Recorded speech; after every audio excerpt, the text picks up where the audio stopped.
Namaskar, aloha visiems ir ypač tau. Sveikinuos šiandien su tavim iš nuostabios Lietuvos. Rugsėjo mėnuo, mokslo ir žinių mėnuo. Naujas mėnuo, nauja pradžia, nauja vieta, nuostabi Smiltynė, magiška vieta, viena iš mano mėgstamiausių vietų Lietuvoje, mano gimtasis kraštas Klaipėda. Naujas mėnulio ciklas, jaunatis, kuri prasidėjo vakar. Ir ankstyvas rytas, ir apsuptas, kaip ir praeitą kartą, visų šitų nuostabių, jaunatviškų, naujų energijų. Pristatau tau sekančią mūsų kurso dalį apie tai, kaip tapti freelanceriu, kaip tapti laisvu žmogumi, kuris dirba kur nori, kada nori, kaip mes ir kalbėjom, kaip aš tau ir žadėjau. Taigi, šita dalis jau yra praktinė. Pagaliau tu žinosi, nuo ko reikia pradėti.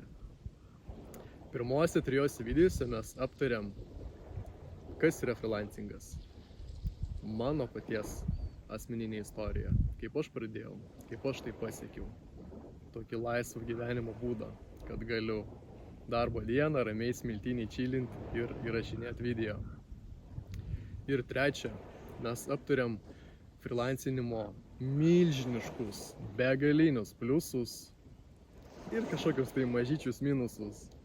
Tai šiandien pristatau tau naują dalį. Nuo ko pradėti?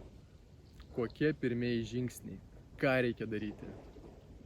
Olegai, tu mane įtikinai, viskas, nenoriu vergauti samdomam darbe, noriu freelancint, keliaut po pasaulį, laiką leisti su šeima, su draugais, su savo hobiais. Ką daryti? Šiandien apie tai ir pakalbėsim.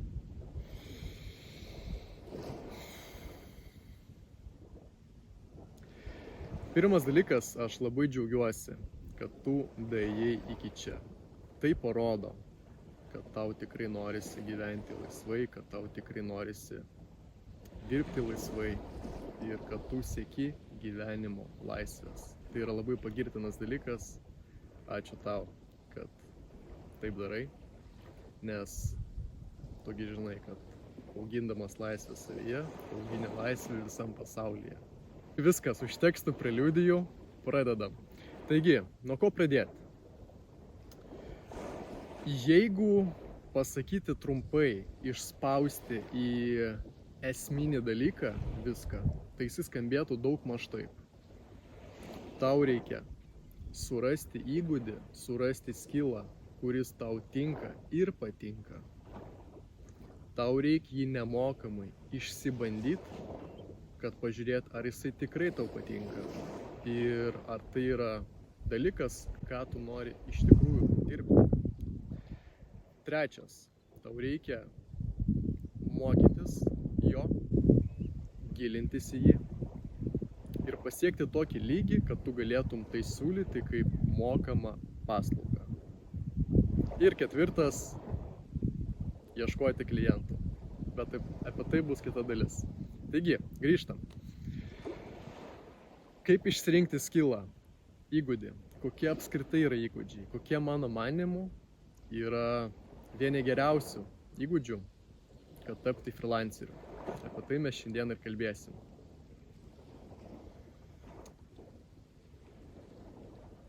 Žmonės darbe aš padalinčiau į 4 kategorijas. Kategorija A. Tai yra žmonės, kurie kaifuoja nuo to, ką jie daro, kurie iš tikrųjų kaifuoja. Tai yra žmonės, kurie tiesiog dievina, ką jie daro. Pavyzdžiui, tai gali būti koks nors, sakykim, tatų meistras, ne? Jam maksimum patinka tas tatuškės daryti, ten viską, paskui jisai pasižiūri, kaip gražiai žmogus šypsosi, jisai puikiai jaučiasi. Kuom šitie žmonės skiriasi nuo visų kitų kategorijų, kad jie antiek mėgsta tai, ką jie daro, kad jie tai darytų ir absoliučiai nemokamai, jeigu jiems pasakytų, kad jie už tai nebegali gauti pinigus. Vėlgi, grįžtam prie mūsų tatu meistro. Jam man tiek patinka daryti tatuškės, kad netgi jeigu jam pasakytų, žiūrėk, tu iš to nebegaliu išdirbti, taip, ne? Jisai vis tiek tai darytų, nes jam tai yra kaifas, jam tai yra hobis, jam tai yra pomėgis, jam tai yra aistra. Pirmos kategorijos, A kategorijos žmonės šiuo atveju yra laimingiausi ir aš nuoširdžiai linkiu kiekvienam iš jūsų ir ypač tau atrasti tokį įgūdį, kad tu patektum į šią kategoriją. Kategorija B, antroji. Šitą kategoriją priklausau aš. Tai yra žmonės, kuriems iš esmės patinka, ką jie daro, jiems patinka jų darbas. Aš, kaip ir sakiau, kūriu svetainės, e-shopus ir jos auginu, kad kiltų Google paieškoj, kad pritrauktų daugiau klientų, kad daugiau parduotų paslaugų arba prekių, kad sėkmingai reprezentuotų verslą online erdvėj. Tačiau, jeigu man pasakytų, Olegai, tu iš šito nebegaliu išdirbti, aš iš karto baigčiau visus darbus su webais. Aš turėčiau savo keletą projektų asmeninių, aš turiu keletą projektų, kuriuos aš darau labdarai arba tiesiog su kažkokia tai misija, tai prie tokių dirbčiau, tačiau aš nebekurčiau webų tiek, kiek aš kuriu jų dabar. Man šitas darbas patinka, man patinka prisėsti su laptopu, kavinėje, kokią nors arbatą, mačą, gerti, gražų žmonės aplink vaikšto, muzikytė, galbūt pas mane ausyse muzikytė. Ramiai dirbu, kada noriu, kažkur prie jūros buriu, tu supranti viską, kaip tai vyksta, ne? Tačiau man šitas darbas nepatinka ant tiek, kad aš jį daryčiau nemokamai. Tai ir skiria mane nuo pirmos kategorijos. Kaip ir sakiau, aš priklausau antrai. Ir aš nuoširdžiai linkiu tau nenusileisti žemiau negu antra kategorija. Būtinai arba pirma, dar geriau, arba antra. Antra irgi viskas yra ok. Man patinka mano darbas, bet tai nėra aistra, tai nėra dalykas, kurį aš daryčiau, kaip sakoma, for fun, ne, kad pasimėgauti. Bet streso man jisai nesuteikia. Trečia kategorija apie tai ir yra. Tai yra žmonės, kurie dirba darbą, kuris iš esmės iš savęs yra gal ir visai geras. Gal jisai atneša kažkokių tai tau naudingų žinių arba kažkokių tai naudingų įgūdžių, bet tai yra darbas, kuris tau nepatinka. Tarkim, man tai buvo, kai aš tik pradėjau savo freelancinimo karjerą, kai dar pradėjau netgi, sakyčiau, mokytis. Tai aš pradėjau nuo programavimo. JavaScriptas ir taip toliau. Mokiausi ir sąžiningai, man niekada nepatiko per matematikos pamokos visokios diferencialinės lygtis, nelygybės, ten diskriminantai, visi tie dalykai, parabolės. Aš iki šiol laukiu, kada aš panaudosiu tas parabolės. Hello. Bet programavime nemažai yra to tokio loginio viso to dalyko, skaičiavimų, loginių įvairių kažkokių tai, kur įeina tas X, kur atrasti ir visa kita. Ir aš pradėjau nuo to, bet aš kažkuriuo metu supratau, kad man nepatinka. Olegai, nemelok savo, ne tau, ką tu čia? Kažką kito paieškau. Perėjau kitur į labai panašią sritį, tačiau be programavimo, o naudojant kitus įrankius. Tai vėlgi, trečia kategorija yra žmonės, kuriems nepatinka jų iš esmės geras ir jos auginantis darbas. Ir ketvirta kategorija, tai yra žmonės, kurie dirba darbą, kuris jiems nepatinka ir kuris tikriausiai nelabai gali ir patikti. Tai yra darbai, kurie iš esmės tavęs neaugina, kurie yra beveik visais atvejais neįdomus, kurie yra galbūt nemalonus darbai. Tai kalbu apie tokius kaip pavyzdžiui fabrikai, kažkokie tai nešiot kažkur tai ten strojkėse sunkius daiktus. Žinau, sakysi, čia nemokamas džimas. Jo, nemokamas džimas 3 valandas per dieną yra puiku. Bet kai tu 8, o dažnu atveju ten žmonės būna išnaudojami ir 9, ir 10 valandų, ir 5 dienas per savaitę. Ar tikrai toks darbas gali patikti? Nemanau. Fabrikas, šalta, žuvų galvos čia per liniją eina, nemanau, kad tas darbas irgi kažkam gali patikti. Galbūt yra ir išimčių, bet aš kalbu apie tendenciją ir apie žmonės bendrai. Skerdyklų dirbantys žmonės, sunkus fizinis darbas, skersti gyvūnus. Ar jisai gali patikti? Galbūt tam tikram labai retam, tikiuosi, tipui žmonių. Bet iš esmės tai yra nemalonus darbas ir žmonės dirbantis šį darbą 4 kategorija. Tai kaip priminėjau, būtinai atrask arba 1 kategorijos įgūdį ir darbą, arba 2. Susitarėm, šiandien mes jų ir ieškosim, kas tai yra. Varom toliau, judam toliau. Kaipgi atrasti tą 1 kategorijos įgūdį, 1 kategorijos darbą.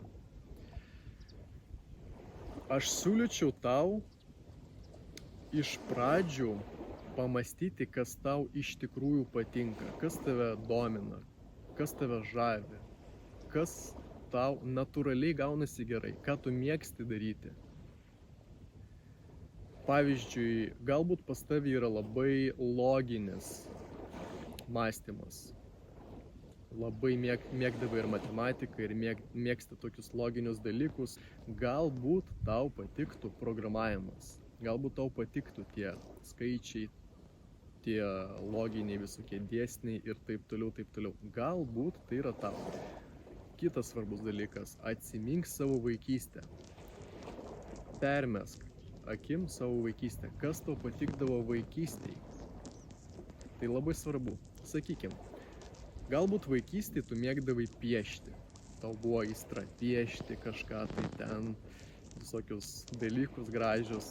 Žinoma, paskui tu įėjai į dailės pamokas, galbūt tau ten ir nukirpo sparnus, kaip tikrai dažnai būna. Galbūt tave kaip tik ir vystė toliau. Bet jeigu vaikystėj tu atsiminsi, kad tu mėgdavai piešti, mėgdavai tą estetiką, kažkokias tai ten linijas braižyt, visa kita, tai tikriausiai tau patiktų grafinis dizainas. Tikriausiai tau patiktų, nes tu turi savyje tokią tendenciją tam skoniui, tai estetikai, tiems gražiems dalykams. Galbūt tu turi talentą, kuris žinoma yra dar ne viskas, bet tendencija yra. Toliau, pagalvok apie paauglystę. Kas tau patiko paauglystėj? Kai tu buvai tokio jau, sakykime, sąmoningesnio amžiaus, ir vis dar gana laisvas, nepririštas prie kažkokių tai darbų, gal tik mokykla ir vis tiek daug laisvo laiko, ką tu tada mėgdavai. Ir visus šitos sujungimo taškus tu turi savyje atrasti ir tada pagal šitą visą reikalą tu turi ieškoti įgūdžių. Pavyzdys. Tu vaikystėj mėgdavai rašyti, tu pastovi kažką ten journalindavai, ten į dienoraštį rašydavaisi, ten visą kitą. Paskui tu tai pamiršai, galbūt į šoną paleidai, neberašai, būna. Tada tu galvosi apie paauglystę. Paauglystėj tu ten mergaitėms novelės rašinėjai, tekstukus, visą kitą, tai mėgdavai ir tau tai gerai einasi. Okei. Reiškia, man tikriausiai patiktų rašyti tekstus. Tai supranti, ne? Tau reikia dabar pagalvoti apie tai, kas tau patikdavo vaikystėj, kam tu galbūt turi talentų, tendencijų, kas tau patikdavo paauglystėj. Ir žinoma, kas tau patinka dabar. Tai vėlgi, jeigu tu iki šiol mėgsti journalinti, viską ten užsirašinėti ir mėgsti savo mintis reikšti ant popieriaus, tau tikriausiai patiktų copywritingas, tau tikriausiai patiktų rašyti tekstus. Taigi, pirmoji tavo namų darbų užduotis yra paimti popieriaus lapą. Paimk popieriaus lapą, ne per kompą, ne mintyse, popieriaus lapas. Geriausia, kad tai būtų apčiuopiamas dalykas, dėl įvairių priežasčių. Paimk tą popieriaus lapą ir pabrainstormink, pamastyk, kasgi tau galėtų tikti, ką tu mėgdavai daryti. Tarkim, piešti, rašyk piešti, rašyti mėgdavau. Man patikdavo vaikystėje pardavinėti akmenukus žmonėm gatvėje ir slyvas, rašyk pardavinėti akmenukus. Padaryk sąrašą darbų, sąrašą įgūdžių, kurie tau gerai sekasi, kurie tau patinka, kurie tau yra artimi. Ir tada mes eisim prie kito žingsnio. Kartais gali būti, kad tu nerasi savyje tokių atsakymų. Gali būti. Tokiu atveju tau reikėtų vis tiek pačiupinėti skirtingus įgūdžius ir pasižiūrėti, pasibandyti. Šiandien aš tau pristatysiu, mano manimu, vienus geriausių įgūdžių rinkoje, kurie turi daug pliusų ir kurie, mano manimu, tiktų nemažai daliai žmonių. Ir tu galėsi galbūt ir jos pasibandyti, pačiupinėti nemokamai. Ir paskui tu pasižiūrėsi. Bet esmė tame, kad jeigu tu neatradai savyje, kas tau tiksliai patinka, tai tiesiog lieka bandymų metodas. Svarbiausia bandyti. Bandyti, daryti, pasižiūrėti ir toliau tu tikrai kažką atrasi. Matematiškai, statistiškai, logiškai, psichologiškai, visaip kitaip tu tikrai atrasi. O dabar paimsim optimistišką scenarijų. Tu vaikystėje atsimeni, kad mėgdavai piešti. Ir dabar kartais, kai įgauni gal tokio įkvėpimo, kažką ten mėgsti piešti, gal netgi tapyti, gal tave tai atpalaiduoja, tau tai patinka, bet tu niekada apie tai negalvoji kaip apie darbą, nes, tapyti paveikslus pardavinėti ar kaip čia ką. Viskas. Reiškia, tau tikriausiai tiktų grafinis dizainas. Kas vyksta toliau? Tu išgrynini, kad tau tiktų grafinis dizainas. Ir daleiskime taip pat, tu atsimeni, jog visai mėgsti rašyti. Tu dabar kažką užsirašinėjai, galbūt savo emocijas, savo mintis, savo išgyvenimus, savo kažkokias tai patirtis. Tai, tikriausiai ir tekstų rašymas tau tiktų. Viskas. Padarai sąrašą iš 2 įgūdžių.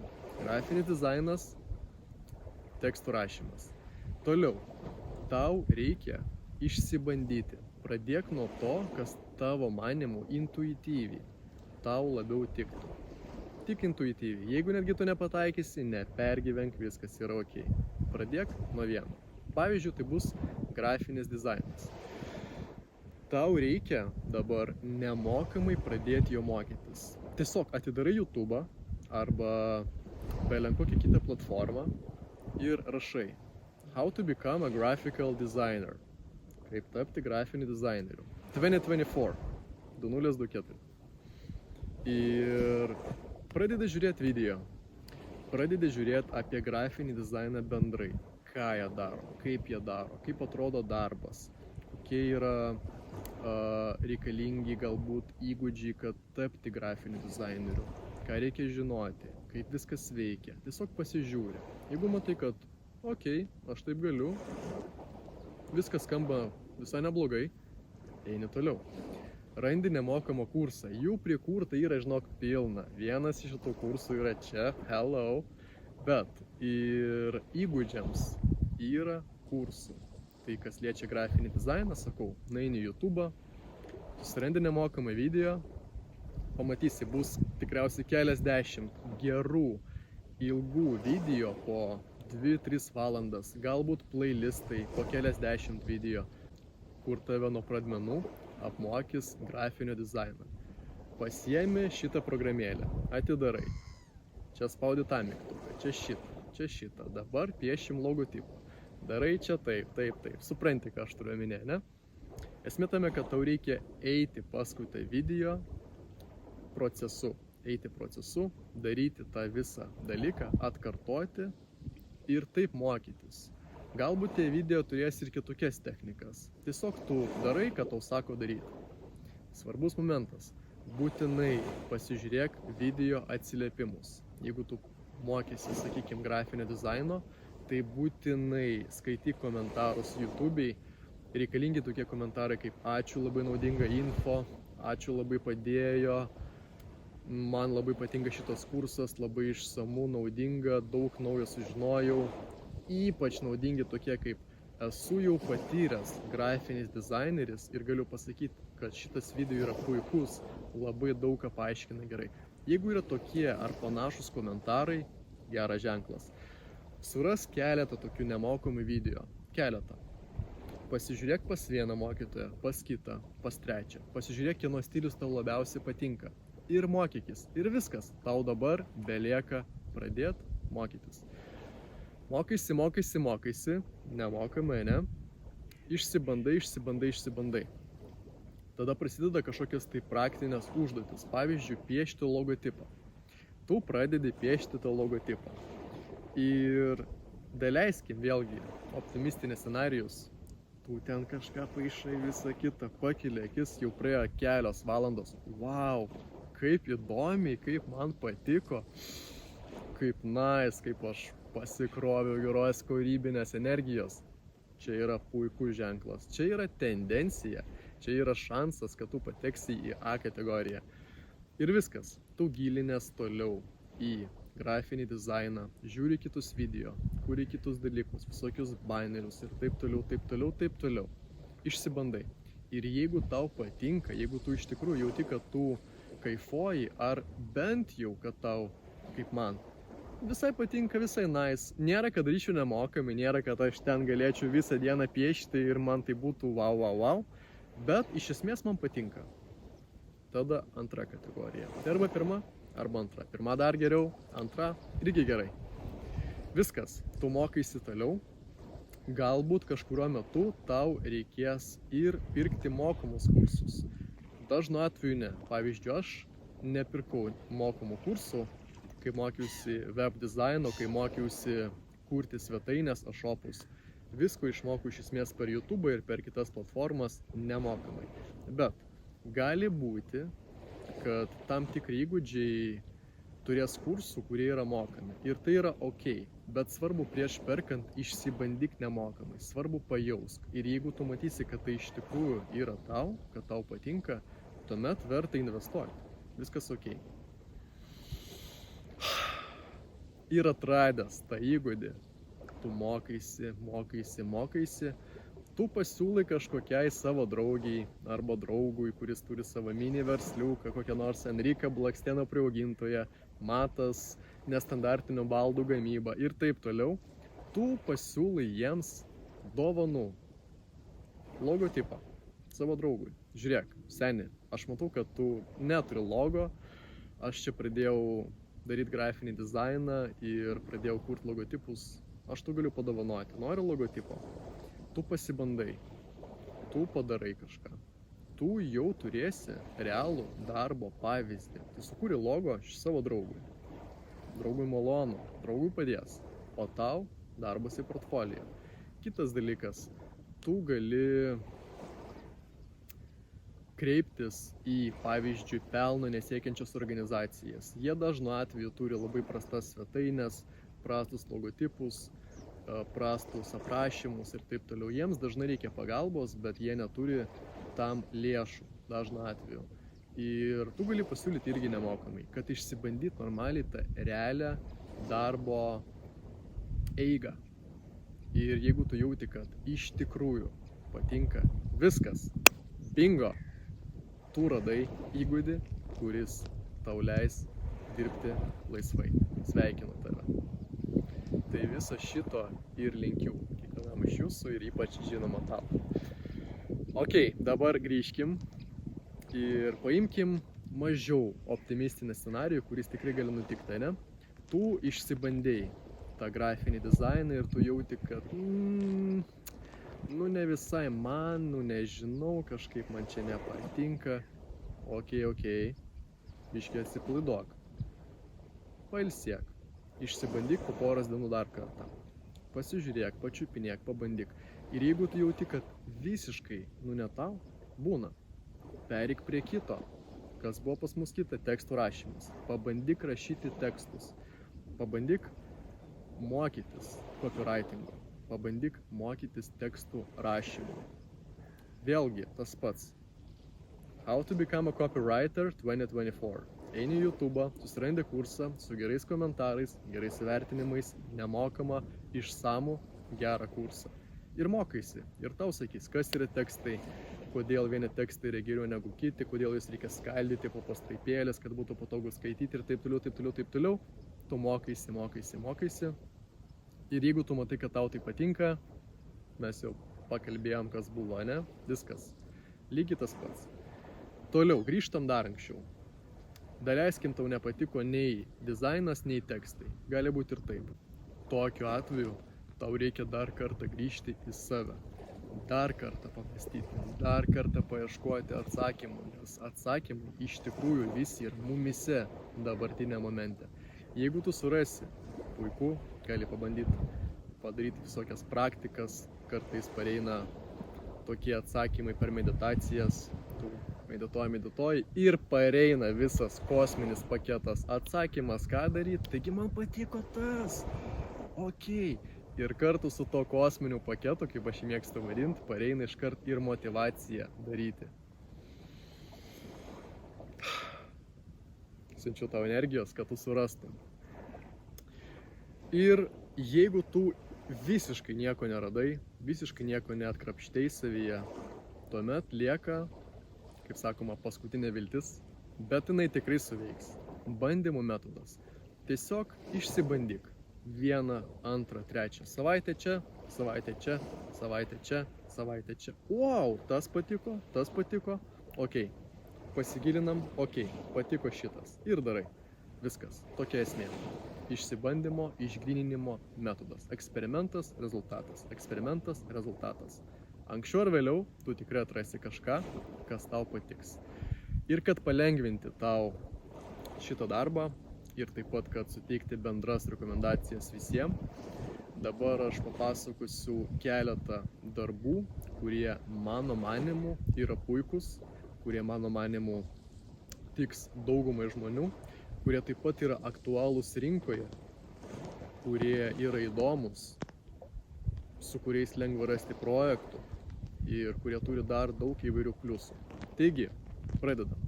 Pirmas įgūdis – grafinis dizainas. Žinok, aš kaip žmogus dirbantis su webais, su IT, aš tau galiu pasakyti, dizainerių trūksta visada.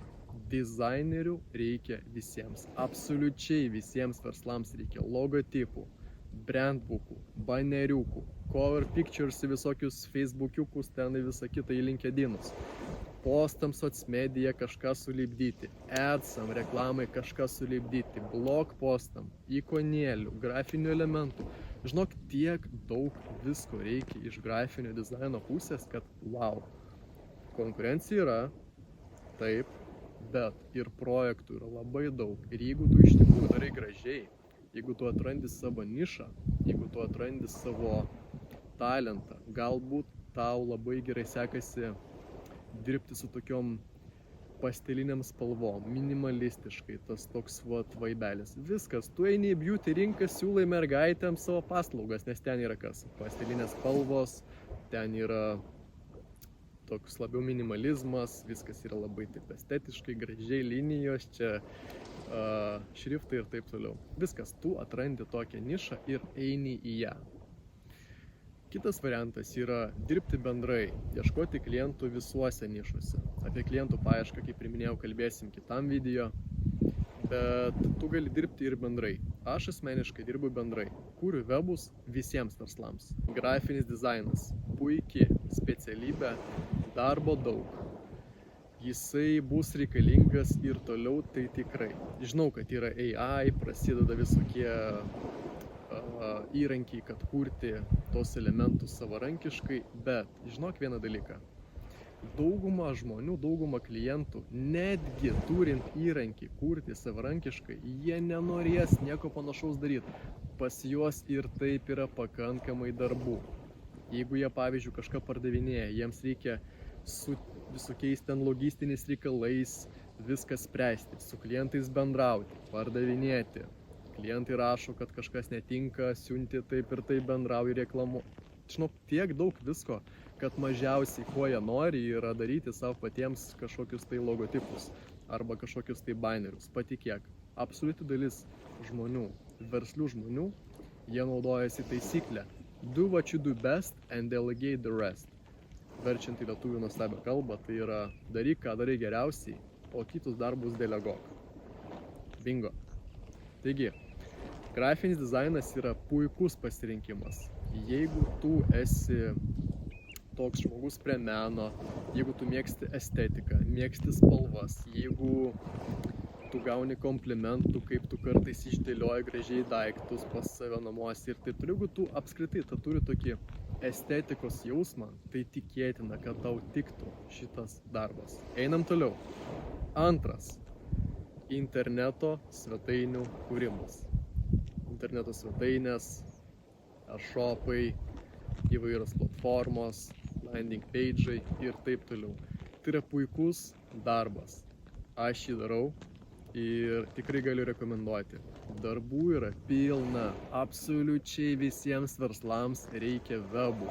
Visiems reikia svetainių, e-shopų. Visiems reikia senus e-shopus perdarinėti. Visiems reikia kažką optimizuoti, gerinti, greitaveiką, nauji produktai, integracijos, augimas ir taip toliau.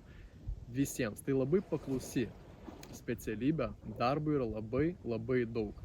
Ir tiek grafinis dizainas, tiek interneto svetainės, tai darbas, kuris tau suteikia malonumo dar ir dėl to, nes pavyzdžiui, paleidai kažkokį tai logotipą arba paleidai kažkokį tai webą, e-shopą ir tu matai, kad aš padariau e-shopą, jisai pardavinėja, žmonės eina į jį ir perka ir viskas eina puikiai, tu žiūri tos skaičiukus, lankytojus ir tau tai teikia malonumą.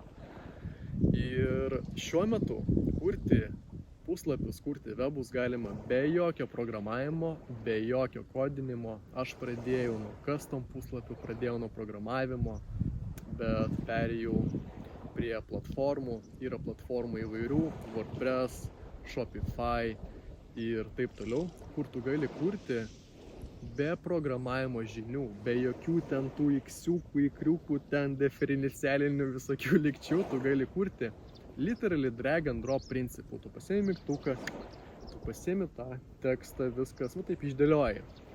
Gražiai, gaunasi gražiai, tu gilini savo žinias, kodėl vienas webas yra tiesiog simpatiškas ir nepardavinėja, o kitas yra simpatiškas ir žymiai daugiau pardavinėja.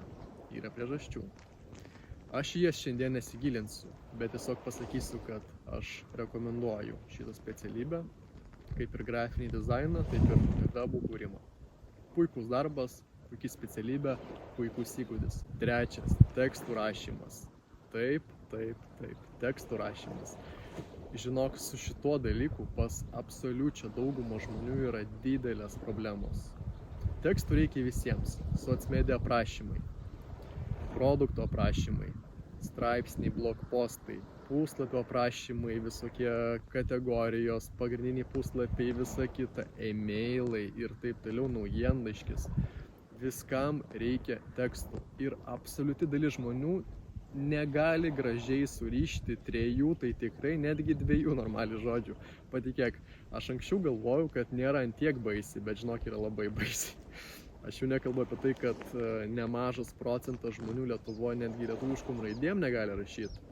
Nes atseit telefone kažkas ir ten aš nemoku, nežinau. Žodžiu, esmė tame, kad tekstų rašymas yra tikrai puikus darbas, tekstų reikia visiems ir daug ir pastoviai. Ir jeigu tu turi tą tokią gyslelę tekstų rašymui, ar jeigu tau patinka rašyti, tu tikrai uždirbsi pinigus, tu tikrai turėsi darbo ir tu labai lengvai rasi klientų. Ketvirtas yra administravimas socmedia puslapių. Tai yra administruoti Instagramą, administruoti Facebooką, administruoti galbūt LinkedIną, galbūt kažkokius kitus puslapius. Esmė tame, kad socmedia šiandien yra vienas iš pagrindinių įrankių verslui.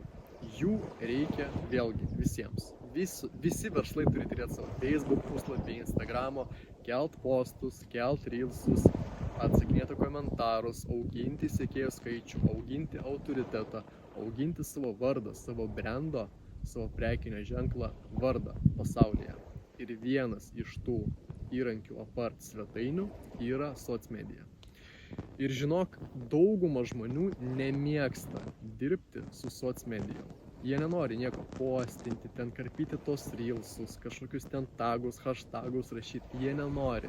Vėlgi, dažniausiai dėl to, nes jie visi turi daug darbų kitose srityse. Kai turi verslą, tu patikėk, tiek turi visokių darbų, žinok, tiek visokių užduočių kasdien, kad tau mažiausiai, ko dabar norisi, tai kepti rilsiukus. Dauguma žmonių yra, kuriems patinka. Tai va, jeigu tu esi tas ninja socmedijos, kam patinka postinti ten visą kitą kepti ir pas tave Instagramiukas ten, va toks, va, įeina, wow, viskas. Tau net, galima sakyti, mokytis beveik nieko nereikia. Aišku, yra niuansų, yra algoritmai, yra visokie pardaviminiai dalykai, įrankiai ir taip toliau. Bet jeigu tu esi delfinas šiuose socmedijos vandenyse, tai tu jau turi puikų šansą daryti pinigus. Kaip viskas vyksta. Koks nors sporto klubo savininkas, 50 metų, puikus treneris, turi savo klubą, treniruoja ten visą kitą, čia įrankiai, čia visokie treniruokliai, staklės, ten kažkokie, ten trenkės, visą kitą.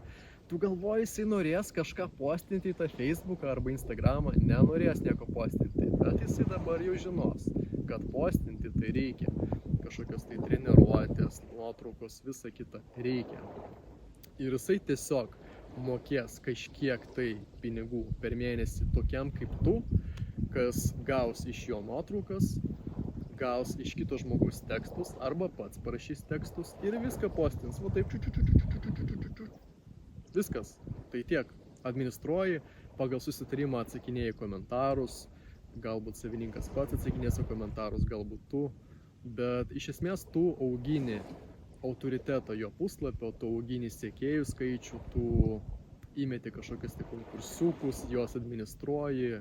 Ir viskas. Ir tu už tai gauni pinigus. Darbas nesunkus. Tad, jeigu tu esi žmogus, kuriam patinka socmedija, kuriam gerai sekasi ten dirbti, ten kurti kontentą, ten viską postinti, ten auginti sekėjus, tuomet tu tiesiog mokaisi algoritmų, kaip veikia tai, kaip veikia postinimas su verslais, tau reikės vis tiek išmokti tam tikrus dalykus, kad ne šiaip postintum ir kad rinktum laikiukus, o ten reikia pardavimų jau. Ne tik laikiukų, yra niuansų, bet jau talento tu turi, jau gyslelę tu turi, easy startas, žinok, lengvas labai startas. Ir 5, labai nestandartinis ir labai kitoks darbas yra tai, kad tu gali pardavinėti visų šitų dizainerių, IT-šnikų, rašytojų, visų šitų žmonių paslaugas, pardavinėti verslams. Kai kurie iš tų žmonių, iš tų meniškų žmonių, iš tų IT-šnikų, jie yra intravertai, jie nemėgsta pardavinėti, jie nemėgsta savęs reklamuoti, jie nenori dylinti netgi su tais klientais. Kuo mažiau kalbėti, kuo daugiau logotipą piešti, supranti? Nenoriu aš ten visų tų ieškoti, su jais tartis, aš noriu visų kurti. Yra tokių labai nemažai. Jie straglina, jie dažnu atveju turi problemų su klientų paieška. Vėlgi, mes jas spręsim sekančiam video. Bet yra tipas žmonių, kurie, nenori. Tokiems žmonėms ir būsi naudingas tu, o jie tau. Jie kūrė, tu pardavinėjai. Jie kūrė, tu pardavinėjai. Tu gauni savo procentą. Pavyzdys. Yra žmogus, kuris puikiai daro e-shopus, webus ir visą kitą. Bet nenori jisai su tais klientais dylinti, ieškoti ir visą kitą. O tu, pavyzdžiui, daryti tų dalykų nemoki nieko kurti, nesi kūrybiškas, tau nepatinka ir šiaip labiau mėgsti bazarinti.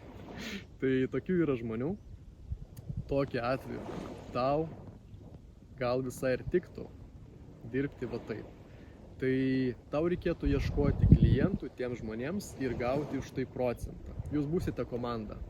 Tai darant šitą darbą, iš esmės tu nekursi nieko pats, bet tu ieškosi klientų kitiems.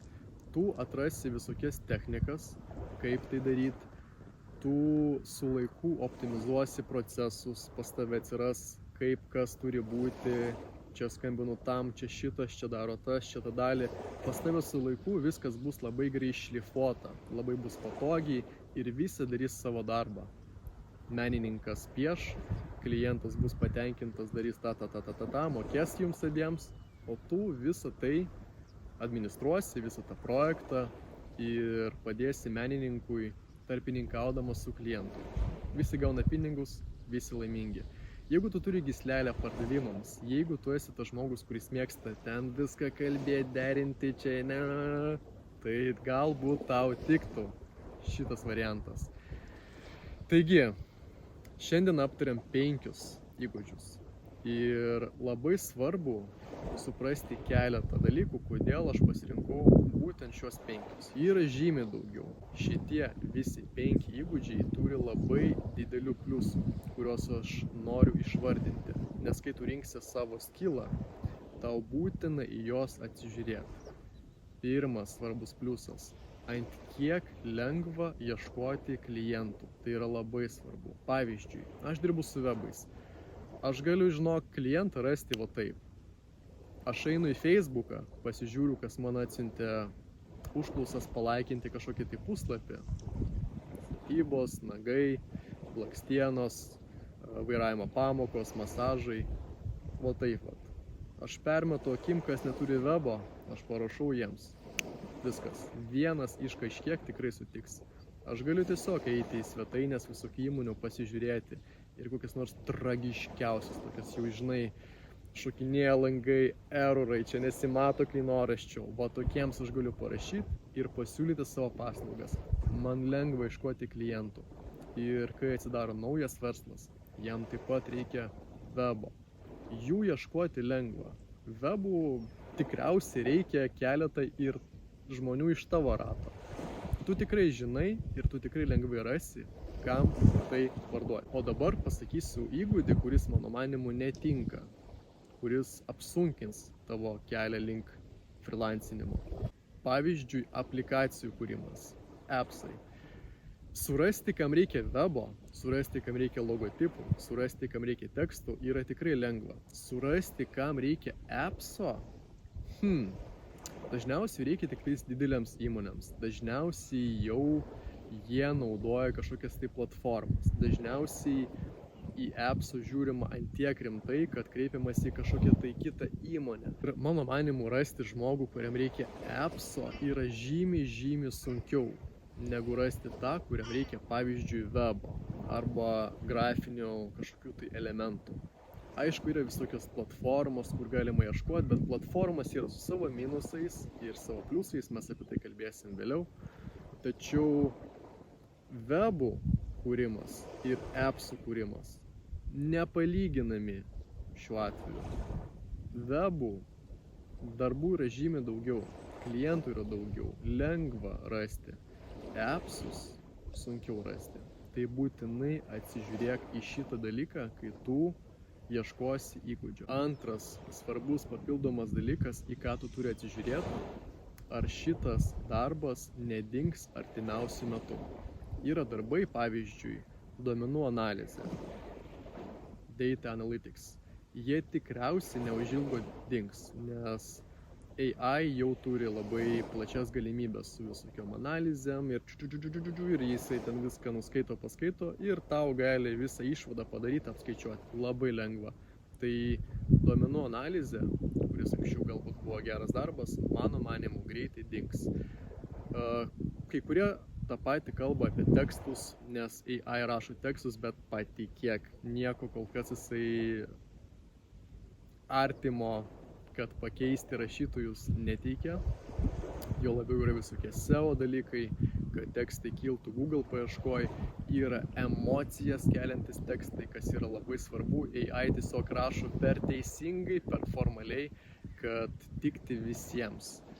Bet jisai auga, kas čia gali žinoti. Tai svarbus dalykas yra tai, kad tu turi atsižiūrėti, ar šitas verslas dar liks rinkui. Ir trečias svarbus dalykas, į kurį reikia atsižiūrėti, kai tu renkiesi ir ieškai įgūdžio, yra tai, kad nebijok šiek tiek parizikuoti. Neieškok metų laiko idealaus, pasibandyk. Tu gali lengvai pereiti nuo vieno dalyko iki kito. Pavyzdžiui, aš pradėjau, kaip minėjau, nuo programavimo. Aš pajaučiau, kad man tai nepatiko, bet programuodamas aš čiupinėjau tuo pačiu ir mačiau kitus dalykus. Aš kūriau webus programuodamas ir man tai nepatiko, bet aš pamačiau, kad yra platformos visokios, kurios leidžia kurti, kurios suteikia tau visokių kitų galimybių. Ir aš palikau programavimą, aš perėjau. Tai esmė tame, kai tu čiupinėjai tos įgūdžius, kai tu čiupinėjai visokius įrankius, pabendrauji, tu sukiesi visam tam vandenyne, tu gali lengvai pakeisti iš vieno įgūdžio į kitą.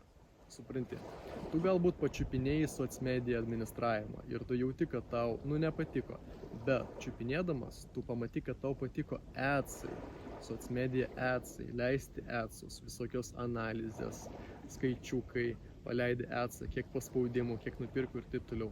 Jeigu tau patiko tai, tu tai gali daryti ir jokių problemų, kad tu perėjai iš vieno įgūdžio į kitą. Nu ką, mes aptariam, ką tau reikia daryti dabar. Susumuojam. Pagalvoji, kas tau patinka dabar, vaikystėje, paauglystėje, kam tu turi talentų, tendencijų, pomėgių, aistrą ir taip toliau. Padarai sąrašiuką. Iš to sąrašiuko pasižiūri, ką iš tų dalykų galima daryti ir gauti pinigus. Ką iš to sąrašiuko galima konvertuoti į darbą. Trečias. Pradedi nemokamai mokytis. Ketvirtas. Gilinės, kol matai rezultatus ir pradedi siūlyti savo paslaugas savo draugams, savo artimiesiems, galbūt tiesiog for fun piešti, kad tikrai pajausti, ar tai yra tau. Ir penktas. Mokaisi ir daeini iki stadijos, kuomet tu gali pradėti tai siūlyti kaip paslaugą. Ir apie tai mes kalbėsim sekančiam video. Kyla saulytė pas mus. Nuostabi, magiška vieta. Aš labai džiaugiuosi būdamas Lietuvoj. Praleidau Lietuvoj nuostabią vasarą. Ir labai esu dėkingas už tai, kad aš galiu sėdėti čia, šitoj magiškoj vietoj, trečiadienio rytą ir įrašinėti šitą video ir mokyti tave. Ir dėkingas tau, kad tu žiūri ir investuoji savo laiką į naudingus dalykus. Taigi, pabaigai aš noriu papasakoti tau vieną istoriją iš savo gyvenimo. Kai aš pradėjau freelancinti ir keliauti po pasaulį, kai aš pradėjau gyventi kur noriu, visokie Tailandžiukai, visokios Indonezijos, Naujosios Zelandijos ir visa kita, tas iš tikrųjų džiugino mano draugus, mano artimuosius, mane daug žmonių pradėjo palaikyti, kažkas pradėjo girti ir vienas mano draugas mane labai palaikydavo. Ir kai aš grįždavau vasarom į Lietuvą, nes aš šaltuoju sezonu visą laiką gyvendavau kažkur tropikuose, o vasarą grįždavau į mūsų nuostabią Lietuvą. Jisai su manim susitikdavo pakalbėti, jisai pastoviai klausinėdavo apie keliones, visą kitą, pasakok čia, ta. Ir jisai buvo vienas iš tų žmonių, kurie man sakė: Olegai, tau reikia mokyti kitus žmonės tai daryti, tau reikia mokyti kitus, tu man pasakoji, aš klausausi tavęs, aš toks užsimotyvavęs, aš irgi noriu taip pat. Tu turi kažkokią tą energiją, kuri pušina žmonės, tau reikia tai daryti. Jis iš esmės mane pušino, kad aš kurčiau tokį kursą, kad aš atidaryčiau save pasauliui, kad aš skleisčiau tokias žinias ir kad aš skatinčiau žmonės dirbti laisvai. Tuo tarpu aš jį pušinau išeiti iš ofisinio darbo, kuris jiem nepatiko. Jisai dirbo logistikoje, labai daug streso, pastoviai ant telefono skambina naktį furistai, kad kažko nepraleidžia, čia kroviniai, ten kažką reikia kartais ir važiuoti naktį. Ir žodžiu, labai daug streso ir labai daug pas jį buvo krūvio. O jisai buvo žmogus, pas kurį nebuvo labai gera sveikata. Buvo tam tikrų problemų nuo vaikystės sveikatos. Ir mes labai gerai sutardavom, mes labai gerai bendraudavom ir kai mes susitikdavom, kai grįždavau į Lietuvą, jisai man pastoviai sakydavo, nu kada, Olegai, nu kada tu kursi, nu pažiūrėk, kaip tu gyveni, nu reikia ir kitiems taip gyventi, aš taip noriu gyventi, kurk, aš būsiu tavo ištikimiausias followeris, aš viską komentuosiu ten, laikinsiu, sharinsiu ir visą kitą, kada, Olegai, kada? Ir aš jiems sakiau, o tu kada, nu kada tu pradėsi keliauti, kada tu mesi tą darbą, kada tu pagaliau paimsi save ir išvažiuosi į Tailandą. Taigi tu man tiek kartų sakai, kad reikia pailsėti, sveikatą atsistatyti, mesti viską, tiesiog pagyventi. Nu kada? Ir jisai man pastoviai sakydavo, kad jo, reikia būtinai labai noriu, su sveikata labai sunku, man reikia pailsėti, man reikia nuvažiuoti į tropikus, ten pasigydyti tos energijos, man reikia kelionių, naujų pojūčių, kad jį labiau atgyventų tie pojūčiai. Ir jisai man pastoviai sakydavo, kad nuo sausio 1, nuo kažkada, nuo rugsėjo 1, pavasaros ir taip toliau, jisai pastoviai atidėjinėjo tą dalyką. Ta patį sakiau jam ir aš, kad seni, nu blemba, nu tuoj pasiruošiu, nu dar biškį reikia patirties prisirinkti, nu čia visa kita, čia taip ir taip. Aš irgi iš kažkurios pusės prokrastinavau. Mes abu žmonės, tai yra žmogiškas dalykas. Ir kažkuriuo metu aš buvau Šri Lankoj, tai buvo ankstyvas rytas, aš gavau žinutę iš mūsų bendro draugo, kad šitas mano draugas, apie kurį aš ką tik kalbėjau, jisai mirė. Jisai mirė labai staigiai nuo sveikatos problemų ir man tai pranešė, man šokas buvo. Aš pamenu, kaip vakar aš skaičiau, tai sėdėjau savo namuke Šri Lankoj. Palmytės, paukščiukai, ankstyvas rytas, saulėtekis ir aš skaitau tą žinutę ir man galvoj va taip va. Kaip tu nespėjai, taigi tu jau norėjai keliauti ir taip ir nespėjai. Nu kaip? Ir man labai buvo liūdna tuo metu, bet labiausiai buvo liūdna dėl to, kad žmogus turėjo tokią svajonę, kad nu to darbiškai pataupysiu, nu to darbiškai čia kažką padarysiu, viską mesiu ir varysiu metam laiko ar pusmečiui. Pakeliauti, pagyventi, rasti ir nespėjo.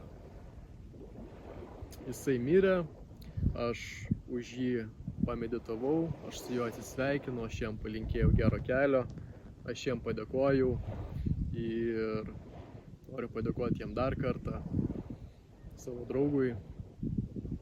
Jisai viena iš pagrindinių priežasčių, kodėl aš darau visą šitą kursą. Kodėl aš šitą istoriją papasakojau? Tam, kad tu pradėtum. Pradėk. Jeigu tu dabar esi, žiūri šitą video, jeigu tau surezonavo praeitį video, jeigu tau surezonavo tapimas freelanceriu ir jeigu tu nori tapti laisvu žmogumi, pradėk. Neatidėk. Neatidėk kažkur toliau. Pradėk daryti. Ir kaip ir minėjau, kai tu pradėsi viską daryti, paminė aš tau sakiau, supranti, kad tau reikia gyvenimo laisvės, supranti, kad tu nori kažką daryti, supranti, kad nori keistis, kad nori gyventi laisvai. Antras dalykas, tu tikslą padarai. Mano buvo tikslas, noriu keliauti po pasaulį, eksplorinti, dirbti laisvai. Ir trečias, kai tu pradedi daryti žingsnius, visata tau dovanoja, va taip tave apšviečia saulė, galimybių saulė, viską tau neša, ko tau reikia. Pamatysi, ant lėkštutės pareis galimybės. Tu kažką ten bandai su grafiniu dizainu, čia tau kažkas skambina, o, girdėjau, kad tu čia kažką mokaisi su grafiniu dizainu, man reikia dėti logotipo. Klausyk. Mano teta sakė, kad tu gali nemokamai gauti kursus. Jinai pažįsta žmogų, kuris šiaip jūs pardavinėja, bet va dabar jisai renka nemokamą grupę. Ir taip toliau. Pamatysi, klienčiukai atsiranda, naujos galimybės, nauji žmonės, kurie tau padeda. visata tau dovanos. Tai labai linkiu pradėti. Padaryk tą sąrašą, rinkis tą įgūdį ir pradėk.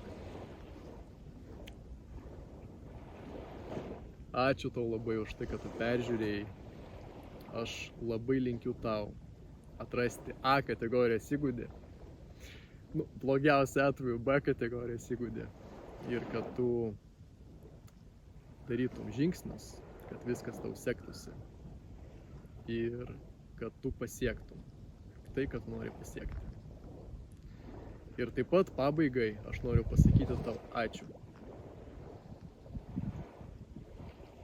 Nes augindamas laisvę savyje, tu augini laisvę visam pasaulyje. Aloha iš smiltynės, geros tau energijos. Ir iki. Namaskar.